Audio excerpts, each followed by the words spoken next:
Hello friends, welcome to this educational blog. So in this blog I'm going to discuss about ESIC contribution which is done by employee and employer for a particular employee's ESIC account. So as per the ESIC Act 1948, that is Employee State Insurance Act 1948,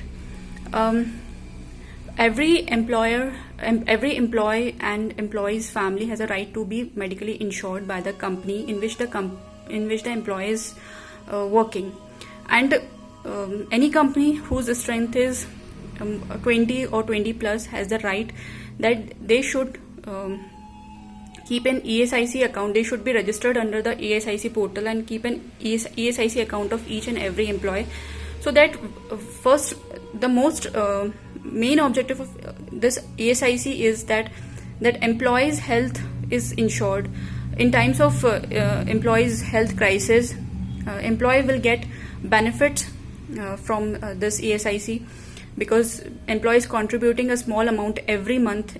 Also, employer is contributing a small amount every month for any kind of medical urgency. So this ESIC is providing insurance to employees' health in times of any kind of medical crisis, maybe an accident or maybe any kind of disease. Also providing insurance to employees' family, which includes spouse or employees' parents. So what is ESIC? That means ESIC actually provides social benefit to employee, and also as we know that there are 4 law codes in India running right now. So ESIC Act, it comes in Social Security Code Social Security Code, Employee Social Security Code 2020. So to avail this ESIC benefit, what employee has to do? Employee has to contribute some amount and employer has to contribute some amount. So how much amount is being contributed, and from the gross salary how much amount is deducted for this ESIC? Let's see. So first of all, there is a parameter to on which this ESIC is deducted. This parameter is known as ESIC wages. ये ESIC wages है. So ये ESIC wages का कुछ percentage deduct होता है employees की salary से, और कुछ % deduct कुछ % contribute करता है employer ESIC wages का. So what ESIC wage is? ESIC is calculated on the gross salary, as we know. ESIC actually gross salary पर calculate होता है, that gross salary, but जो gross salary में that basic and DA included होता है, then allowances included होते हैं, HRA included होता है. So all this is included, but what is excluded? Leave encashment, bonus और overtime. इफ सपोज अगर कोई भी एम्प्लॉय है, अगर उसको लीव एनकैशमेंट मिल रहा है, बोनस मिल रहा है, ओवर टाइम मिल रहा है, इन केस अगर ओवर टाइम उसके लिए एप्लीकेबल है एम्प्लॉय के लिए, तो वो अमाउंट यहाँ से डिडक्ट हो जाएगा ग्रॉस सैलरी से. So that this amount is completely deducted because leave encashment, bonus and over time include नहीं होता है ESIC वेजेस में. जो ESIC वेजेस जो एक पैरामीटर है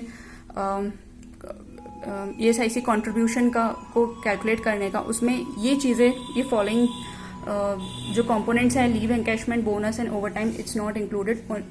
इट इज अगर वो सैलरी में है तो उस अमाउंट को ग्रॉस सैलरी से एंटायरली डिडक्ट कर दिया जाएगा. उसके बाद जो अमाउंट उसके बाद जो अमाउंट रिमेंड होता है या फाइंड आउट होता है, उसमें से फिर परसेंटेज निकाला जाता है, ESIC परसेंटेज.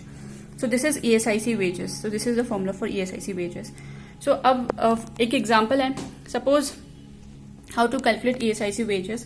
So सपोज अगर किसी भी एम्प्लॉय की ग्रॉस सैलरी है 23,000 और उसके बाद उसका लीव एनकैशमेंट बाई चांस, या example this 4,000, it has a leave encashment of 4,000 कि उसको 4,000 का लीव एनकैशमेंट मिल रहा है, which is included in the gross salary. Gross salary में ही लीव एनकैशमेंट इंक्लूड होगा. लेकिन एज वी नो कि ESIC वेजेस को कैलकुलेट करने के लिए व्हाट वी विल डू कि जो ग्रॉस सैलरी है उसमें से जो फॉलोइंग कंपोनेंट्स होते हैं, जैसे for example leave encashment, bonus and over time, ये तीनों कंपोनेंट्स को एक्सक्लूड कर दिया जाता है या माइनस कर दिया जाता है.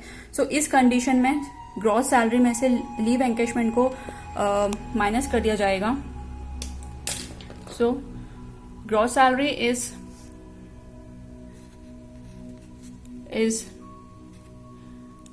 leave encashment, so it will be gross salary is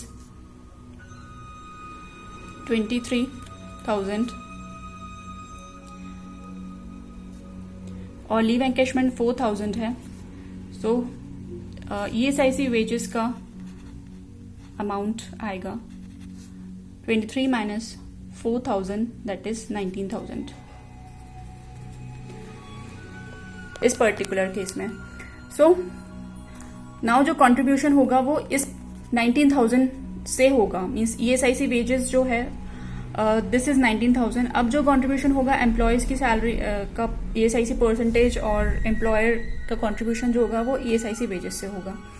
similarly अगर लीव एनकैशमेंट नहीं इंक्लूडेड होता है तो सिंपल जो ग्रॉस सैलरी है वो ही वैलिड होगी ESIC वेजेस में. यहाँ पर कोई लीव एनकैशमेंट नहीं है, यहाँ पर कोई बोनस नहीं है, कोई ओवर टाइम नहीं है. तो simple ESIC wages is 18,000 minus nothing, so the ESIC wages is 18,000. Simple.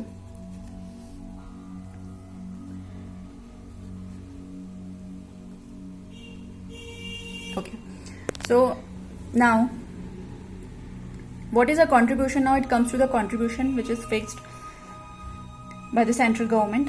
So employer का जो कंट्रीब्यूशन होता है वो ज्यादा होता है एम्प्लॉय के कंट्रीब्यूशन से. एम्प्लॉयर का कंट्रीब्यूशन होता है 3.25% of ESIC wages.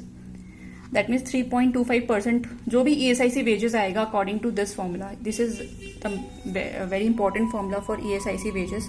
So employer का कंट्रीब्यूशन होगा 3.25%.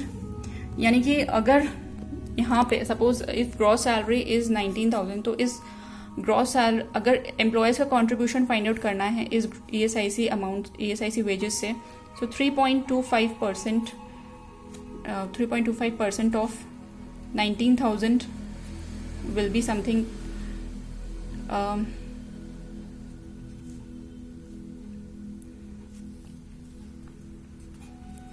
1/96 into 19,000. So it will be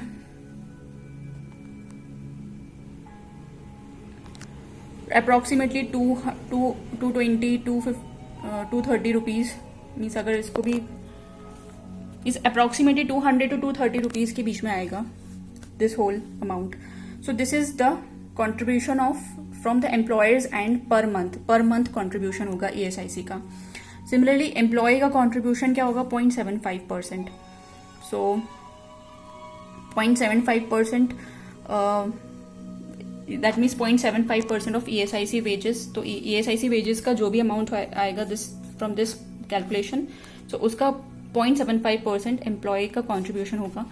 so this is very important contribution. जिनकी बेसिक सैलरी 21,000 है उनके लिए मैक्सिमम 21,000 है, मैं उनकी बात करूँ. जिनकी बेसिक सैलरी और DA means if someone gets DA so DA भी इंक्लूड होगा. इफ समवन डजंट, अगर कोई एम्प्लॉय को DA नहीं मिलता है सिर्फ बेसिक सैलरी ही है तो वो बेसिक सैलरी के बेसिस पे अगर उसकी सैलरी बेसिक सैलरी 21,000 है, so this ESIC will be applicable to those employees, and this ESIC is calculated on gross salary which is means जो भी calculation होता है वो gross salary के basis पर होता है. So ESIC wages is gross salary minus leave encashment plus bonus plus overtime. Also one condition is given. Suppose अगर किसी कोई भी वर्कर है, कोई भी एम्प्लॉय है, सपोज इफ एनी वर्कर किसी की सैलरी पर डे की 137 है अप टू मे बी फॉर एग्जाम्पल किसी फैक्ट्री में कोई एक वर्कर है उसकी सैलरी है 137 पर डे, तो उस कंडीशन में उसको ESIC बेनिफिट्स मिलेंगे बट उसको कंट्रीब्यूट करने की कोई जरूरत नहीं होगी 0.75%. ये उसकी सैलरी में से ऐसा कुछ contribution this is employee contribution ना. सो उस एम्प्लॉय को कुछ भी ESIC का कुछ भी डिडक्शन नहीं होगा बट एम्प्लॉयर के एंड से 3.25% उसको मिलेंगे एक्स्ट्रा ESIC अमाउंट जो ESIC बेनिफिट उस एम्प्लॉय को मिलेंगे, जो भी कंट्रीब्यूशन होगा वो एम्प्लॉयर के एंड से होगा. एम्प्लॉय को कुछ भी कंट्रीब्यूट करने की जरूरत नहीं होगी इस कंडीशन पर, इस पर्टिकुलर कंडीशन पर. इफ कोई भी वर्कर की उसकी सैलरी 137 पर डे के हिसाब से, लाइक पर मंथ आप कैलकुलेट करोगे तो 6,000 to 7,000 पर month. So this is about ESIC. So ESIC में एज वी सी, ESIC का मेन जो फोकस है, इट्स फोकस और it's objective is to ensure employees health. और maternity benefits also comes in ESIC. अगर एक्सीडेंटल इश्यूज हो गए हैं एम्प्लॉयज के साथ तो वो उसको इंश्योरेंस मिल जाएगा ESIC की हेल्प से. ESIC से रजिस्टर्ड जो भी हॉस्पिटल्स हैं, employee can go and take a treatment from there, जिससे उसको बेनिफिट मिलेगा. सो ESIC is very important, and any unit or any organization unit, any entity who has at least 20 employees, at least 20 employees, or means अगर 18-19 भी होगा तो भी नहीं. Okay, one more thing, 20 plus employees, I'm talking in general, but in some states still there are certain states जिसमें 10 plus employees पे भी ESIC applicable है. There are certain states. So maximum जो एवरेज स्टेट्स हैं उनमें 20 plus employees के लिए applicable है ESIC facility. But there are 2-3 states in India where 10 plus employees को भी ESIC बेनिफिट्स, 10 प्लस एम्प्लॉयज़ के होने पर भी ESIC बेनिफिट्स मिल जाते हैं. मीन्स वो कंपनीज भी ESIC पोर्टल पर रजिस्टर्ड करवा सकती हैं. सो this is I mean the contribution percentage of from employers and an employee and in the ESIC account of an employee. So I hope this is informative. So I will come up with more such videos. Till then, bye bye. Thank you.